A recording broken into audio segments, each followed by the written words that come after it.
ప్రజలందరూ కూడా చాలా వ్యయ ప్రయాసం కోర్చి నాకు తెలిసి 2011లో నేను వీరి పరిచయ వేదికి రావడం జరిగింది. మా అమ్మాయి సంబంధం కోసం ఇక్కడ నేను అనేక మ్యాట్రిమోనీలో రిజిస్టర్ చేసుకోవడం జరిగింది.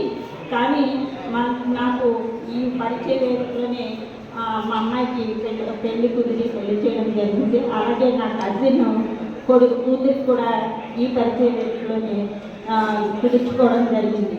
ఇది మనకి ఈ రోజుల్లో మన ఇంట్లో వాళ్ళకే మనం సహాయం చేయడం, ఏదైనా చెప్పాల్సి వస్తే అమ్మో ఏమైపోతుందో ఏంటో అని మనం అనేక రకాలుగా ఆలోచిస్తున్నాం.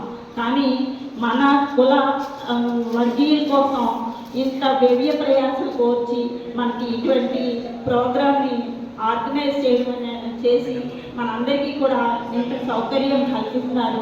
వీరికి అందరికీ కూడా సదా కృతజ్ఞతలు తెలియజేస్తున్నాను. ఎందుకంటే ఒక ప్రోగ్రామ్ని ఆర్గనైజ్ చేయడం అంటే మాటలు కాదండి. చెప్పారు ఇందాక వాళ్ళు, నెల రోజుల నుంచి కష్టపడుతున్నాము. మనకి ఇటువంటి అవకాశం కల్పించడమే కాకుండా వచ్చిన వాళ్ళకి టీలు భోజనాలు ఇవన్నీ కూడా మనకి ఏర్పాటు చేసి వచ్చిన వాళ్ళని ఎంతో సాధారణంగా ఆహ్వానించి మన డీటెయిల్స్ రాసుకుని మనకి ఈ విధంగా సర్వీస్ చేస్తున్నారు. ఇది చాలా గొప్ప విషయం అండి అని మనందరికీ కూడా తెలుసు. వారికి కూడా మన వంతు మనం ఏమైనా సహాయం చేయగలిగితే చేస్తే బాగుంటుందండి.